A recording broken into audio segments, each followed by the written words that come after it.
Hey guys, hi, this is Francine, and I'm here with my episode of Autumn is Here. Are you ready? I'm having technical problems, so I have recorded this episode a million times already, and it's still not uploading. So I'm going to come to you from my phone. I know it's not the best look, but it's okay.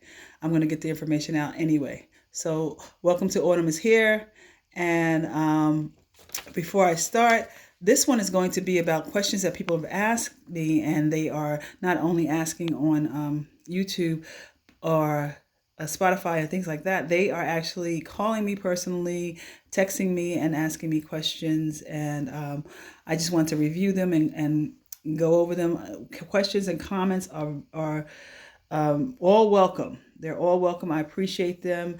And I thank you for them. I thank you for paying attention. I thank you for being interested and watching the podcast. And so I want to get to some questions and some comments and just to talk about and clarify some things.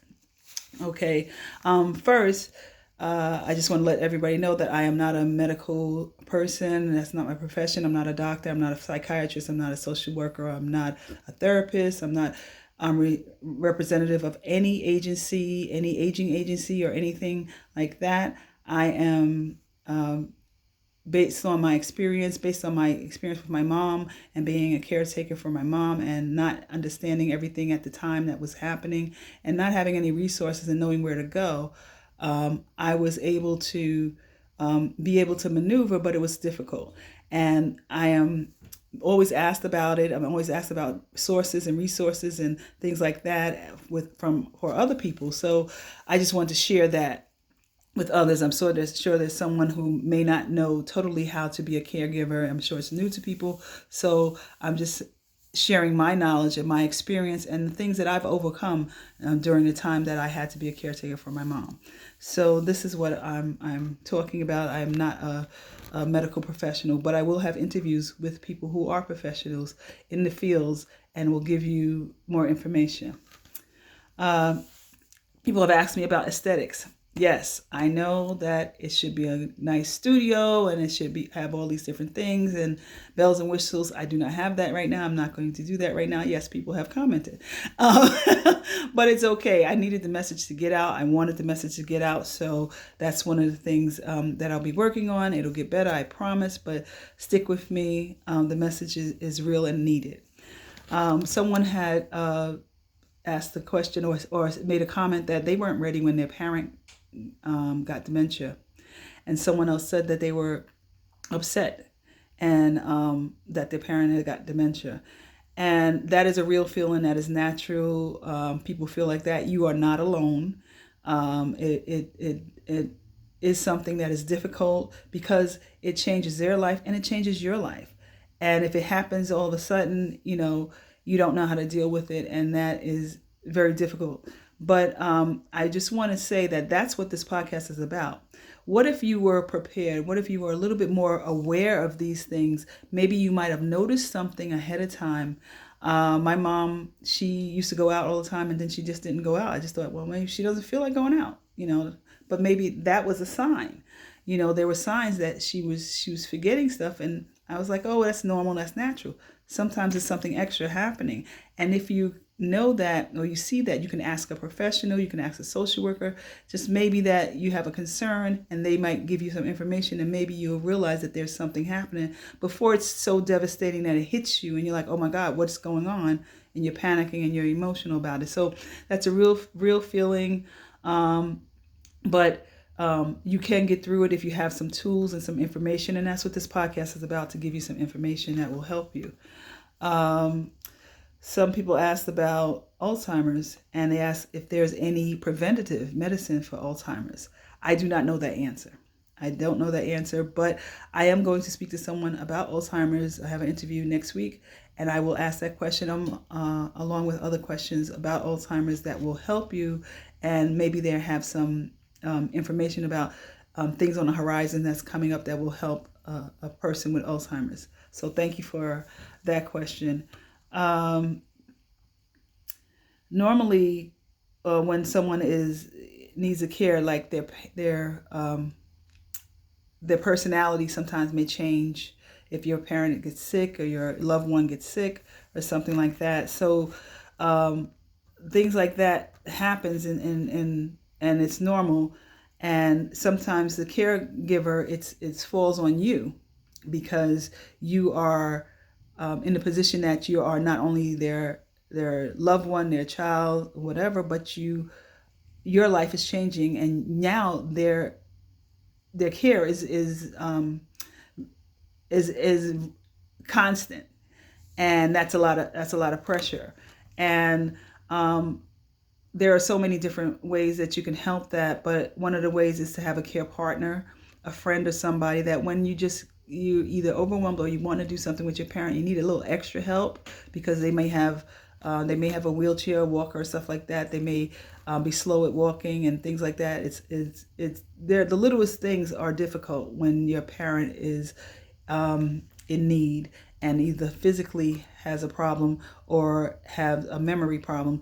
There's a lot of different things that happen, and sometimes it would be good to have a care partner, somebody that will help you along the way and allow you to be that person that you are to them, that daughter, that son, that spouse, and they will go with you and they will assist you. So that's something that for caregivers to think about. And it could be a friend. It doesn't have to be a professional person, just somebody that will hang with you and take care of them and help you and assist you with them so you can enjoy the event together with them. And as you used to, because before I'm sure you went out with your loved one and you took them to places and you just want to enjoy it with them again. So that's one of the things that will help. There was a question about last week I had talked about when you gift to your children. This is when you have money saved and you plan to give it to your grandchildren and children or something like that, help with school or college or whatever, and you just assume it. And this is for seniors. You just assume that, okay, that's what's going to happen in the case of your passing. But it doesn't automatically happen like that, because in your last years, you may have to go into nursing home. This is something just to keep in mind, just as an option, and to keep in mind that this will happen. If you go into nursing home and it's the Medicaid kicks in and you apply for Medicaid, before you apply for Medicaid, you have to have 5 years prior to, you have to have at least 5 years into gifting your loved ones with property or money or things like that 5 years before you apply for Medicaid. And Medicaid is what kicks in for the nursing home to take care of the nursing home fees and things like that. So that's why I say start now for that. And I just want to clarify that. Just start now for that, because if you start now for that, if that's your intention, to give to your people, your family, or whatever, if you start now for that, the federal government says you can give $15,000 a year, and that's not to one kid. That could be to 2 or 3 children. You can give them $15,000 a year each. If you want to slowly try to draw down your money and leave it to your relatives before a time where you may be sick and they may have to seek nursing care, and then they may have to apply for Medicaid. If they do that, of course, there's a fly on me. If they do that, then what happens is, if you do it and it's less than 5 years, then the Medicaid will look at it as a transfer of funds, and they may be able to put penalties on it or delay you being qualified for Medicaid. So that's what I was talking about last week, and I was trying to say that. I'm sorry. Last week I was sick. I had COVID, and I was trying to talk without coughing, and I just kind of went through some stuff a little bit too quickly. So I just wanted to clarify that. Also, someone has said, share it with me. Well, I looked at the video about 10 minutes and it didn't apply to me. So I don't look at it. I don't look at your podcast, and that was fine. And I'm fine with that. And that's good, because that makes me think that maybe some people have everything in order. Maybe some people already have a list of their medical issues, of all their doctors. They've given it to their children. They've given it to their family members. The spouse knows. They know their spouse's information. Their neighbors have their key in case something happens. They have their medical alert things in place. They have their financials in place. They already have money saved in case they and instructions of what they want to do. They've told their children that they want to go into a nursing home, or they want to use this money to pay for a nurse or a home attendant, and they've already done that and have all these things in place. They go to the doctors regularly. They have their list of doctors. Their family and their children know where they go, what tests they've taken. They've taken their yearly tests, and maybe they have everything in place, and that's wonderful. If people are like that and they have everything in place, and they have communicated to everybody that they love, and they have gifted maybe to their children, they have their will set, they have a living will, and everything is in place, that's wonderful. And that may be a large percentage of people, I don't know. But just in case, there are some people out there that have not done all these steps, or didn't know that they should do some of these steps. Some of these steps may be missing. That's who I'm speaking to. And if it's not for you, maybe it's for someone else. Maybe it's for someone else in your community group. Maybe it's for someone else in your senior citizen center. Maybe it's for someone else in your church. Maybe you can share this information with someone else. It's on YouTube and it's on Facebook, and you may be able to share it, or it's on Spotify, they can listen to it. Or maybe you can just give them some information that you've heard from it that will help them along. It may not be for you. You may be all together, but your neighbor may not be. Maybe they pay too much for a prescription. Someone asked about prescription drugs and medicine. When you get older, you have other illnesses and ailments, and you may have to take more medicines. And taking that, it made the cost of everything, especially pharmaceuticals, it's just so expensive. And you may have an insurance that has a copay, but there may be ways to get the copay down. So I know that people have seen probably on TV as a commercial, Good RX. Now, Good RX is a program that has a discounted medicines. It depends on what you're looking for. You go online, you put in the medicines, give them your information, and they may be able to give you discounts, and they mail you the medicine. I don't know how far in advance you have to do that, but you can look into that. You can also, there is something called, why am I forgetting it? Alto. It is a digital prescription company, and Alto, ALTO. And is a digital prescription company. Your doctor can call it in. Everything is electronic. You call it in. They give the information. They can give you a discount, or they can. Sometimes it may not have a cost or copay. So you can do that. Try that. That is not in every city, but it is branching out to more and more cities. I know it's in Seattle and Denver and Houston and Las Vegas, Austin, and different places, and it has come to New York, I believe, a little bit over a year. It's come to New York. So you can actually ask your doctor. Your doctor should be familiar with it. If not, look into that, look online, and see if they have plans to come to your city and be able to. And this digital prescription site, they deliver to you. They deliver 7 days a week at all times. So they can deliver your medicine to you. So that's somewhere to look into if you want to lower your co-payments or see if you can get discounts. Also, if you have medicines, you can call the manufacturer of the medicine. If you call the manufacturer of medicine, sometimes they have programs where if you fill out an application and your doctor approves it, they can give you a lower cost, or they can give you free medication, maybe for a period of time. So that's something to check in. It's worth it. It's worth it. It's worth it.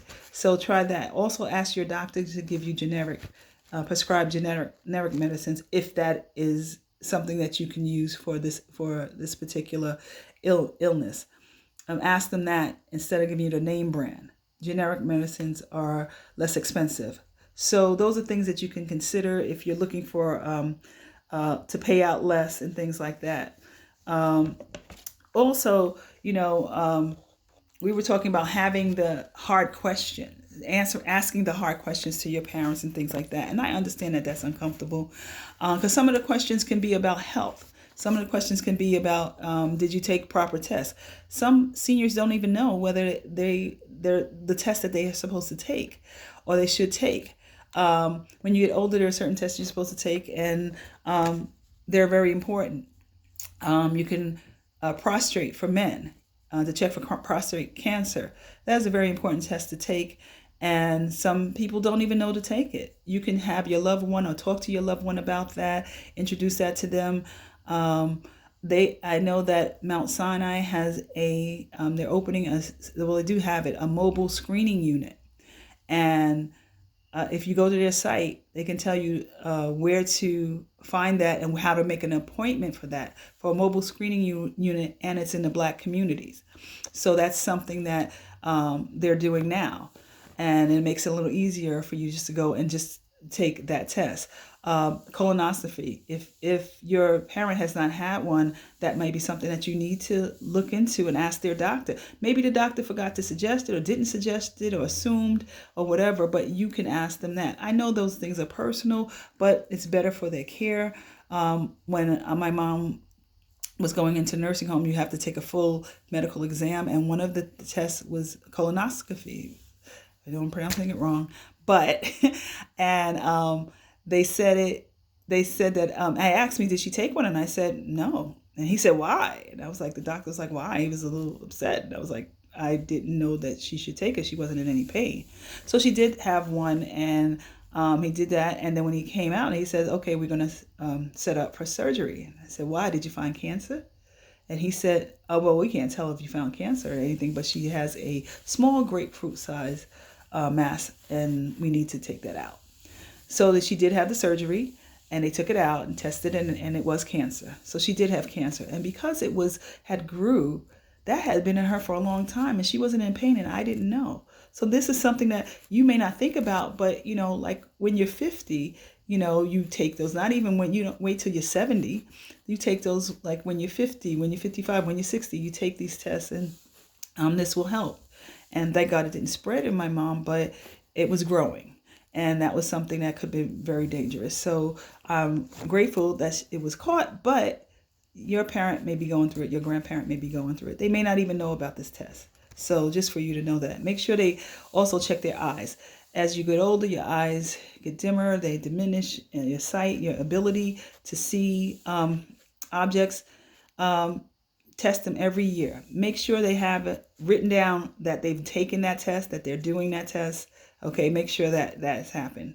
Okay, these are things that, it's hard to talk about sometimes, and you don't want to get in their business. I remember when we were younger, we couldn't talk about money to our parents and stuff like that, get in their business. But now is the time to kind of ease into that, maybe ease into it with your brother or sister and help them talk to them about that. But I understand it's hard, but even if you can't do that right now, or maybe you think that they're doing okay and they're fine, maybe they're slowing down a little bit, but they're still able to function by themselves, and you have parents that are proud and they don't want you to take their independence, you don't want to do that either. There are ways that you can make them more comfortable so they can be safe in their home and they can have independence as long as possible. And some of these ways is to have equipment and things set up for them that they're able to use on their own. They're like, you can make sure that their bathroom has the bars, the shower has the grab bars. So just in case they can hold on and stand up and take a shower, or just in case they slip or whatever, they can hold on. They have something to grip them. Make sure that they are able to have maybe a seat in their shower so they can sit down and shower, because they can't stand as well and they're not as stable. Make sure that they have a shower that can is not stationary, but you can also have the handle that they can hook to them so they can bring it to their level and they can shower with that. Things like that. You can have bed rails on their bed so they won't fall, because when you get older, you don't want to fracture anything, and you want them to be safe at night, so this way they can stay by themselves at night, but they will not roll over and fall or anything like that. You can have an adjustable bed that can lift up, that can help them to get out of bed. It will assist them as they lift up instead of coming from a lying flat. It can help them. You can put a riser on their toilet, which is a cushion that they sit on because they can't bend as low as they used to. And also you can have bars that will help them to pull up from their toilet and help them, to do that. So there are things that you can help them to keep their independence and make them feel comfortable. And if they also have, you can have where they have the PullUps and the diapers and things like that. Make sure, now that I know is a little bit sensitive to some, but you can if they get them, sometimes they get them from the doctor, sometimes they get them from senior centers and things like that, but it may not be just right for them. You have to make sure they're right for them, that it fits properly, it's not too tight, it's not too snug, and that it doesn't leak and things like that, because then they're not going to want to use it. It is very helpful. It is very helpful. You got to make sure that it's something that absorbs and they don't get a rash from it, things like that will help them. And once they're comfortable with it, and even if they put in an extra pair of underwear with that on top of it, and if they feel like they still have their regular underwear on, make them comfortable with that. Once you make them comfortable with that and they know how to use it, you can have pull-ups, or you can have the ones with the tabs on it, whichever one is better for them. Then that helps them to continue to go to the bathroom, be independent, and feel free going and coming, because sometimes they may not want to go out and come out or go out places because they think they're going to have an accident on themselves. So things like that will make them comfortable. They also have a thing called Flush Minder, I believe it is. Flush Minder, yeah. And it is it has a sensor on it. You put it on the toilet fixture and has a sensor on it, because sometimes they will forget, when they have dementia, they forget to flush the toilet, and they will get up, and once they get up, it senses that they've gotten up and it'll flush by itself. So look into that, and that was something to help them, and that would be good for them. Make sure that their medicines are in a compartment where you have each day medicine, and make sure they know how to do that, but have that convenient for them, so they know Monday I take these medicines, Tuesday I take that medicine, and they can do that on their own. These are things that kind of help them to continue to be on their own, and be comfortable in their homes. Some seniors do not have cell phones, will not use a cell phone. My aunt will not use a cell phone. She uses a house phone, and her house phone is on her wall. We do have two for her, but you can actually put it in phones that have large numbers, large digital numbers that you can do, that can help for them to see easier, and will allow them to be able to make phone calls, and then let them know that you're going to ring long, so they don't have to rush to the phone if they're not by it. That's a good thing to let them know that, so they can be calm, so you don't want them to trip or anything like that. Or have a phone that rings louder or has a flash on it, so they know that the phone is ringing. So these are things that people have asked about, and also things that I just want to let you know that they're there for people. People have asked me also, who are you targeting? I'm targeting seniors, of course, because seniors, they may not know all the help that they have out there, all the things that's accessible to them, or where to go for it. Social worker is at every senior center. You can ask, and you can have that help. Different things that they can get, or maybe they can compare their medicines and what they're paying for it and their copay. Also, it's for people that are not yet seniors, that are going to be seniors, and maybe it gives them something to think about ahead of time, so they can prepare and just think about it, put certain things in place slowly, and be able to research on your own. You can go to different places, the aging department, Department of Aging, and different places to ask about equipment that you can get and how you can get it, medicines and discounts and stuff like that. This is for caregivers. This is to help you if there's something on here that maybe you see that the person you're caring for does not have. You can tell them about it. You can research it. You can get it for them. You can suggest it for the family members to get for them. This is also for children that are 40, 45, their parents are 60, 65, 70. Maybe you have not had the conversations with them. You should have the conversations with them, but ease into it. But start thinking about that. Plan how you're going to do it. Maybe you're going to do it as a group, but you don't want them to feel bombarded. So you might want to do it one at a time. Or, when the time occurs, you'll be able to have some information for them. There are things that they should have in place. Do they have a will? Do they have a living will? Do they have a healthcare proxy? Somebody who's going to make the decision if they're unable to talk or unable to give their okay about a medical procedure. So these are things that I'm just putting in place. There are so many things out there that we may not even know about. There are nurses that help you in travel, that you can hire them that help you travel if you have somebody that needs some extra aid or medical issues when you're going somewhere far or something like that. You have a place. I remember there's a place. I remember when after I put my mom into a nursing home, there was a commercial that came up a couple of years later, and it was like a place for mom. And I was like, oh, wow, that sounds nice. And I thought it was a facility that had everything. I said, oh man, they have that now, and I needed that. But it's not a facility. It is a resource center. It's a resource center that gets all your information. If you call them, they'll give you a senior advisor, and a senior advisor gets your information, whether you have insurance or not, Medicaid or not, your veteran, your illnesses, your treatments, things that you're concerned with. If you want to live in certain areas or whatever, you want to stay close to home, whatever, they have a resource where they will give you recommendations for places that you can qualify for, and you can choose where you can go or whatever. But they have all these resources together, and they will take your information and put it together and give you the best possible place. So a place for mom, and it's not just for moms, but a place for mom is a really good resource for you. So just call these places, check into these places. I thank you for listening in. I'm sorry I had technical problems today, and I'm trying really hard to kind of get this out. So these are questions that people have asked me. I thank you for your questions and your comments. I appreciate them so much. Next week we'll have a guest, and they will answer some questions about some situations. And I hope that you continue to not only tune in, but share the information, whether you just share it verbally with somebody and help somebody, or hit the button and share it to your Facebook friends or to your YouTube people or whatever you want to do. Please share it. And you can contact me on Facebook or YouTube, and you can email me at autumnishere10@gmail.com if you have any questions, concerns, or anything. I appreciate you, and I thank you. Remember, autumn is here. Are you ready? Are you ready? And that's the question. If you're not ready, get ready.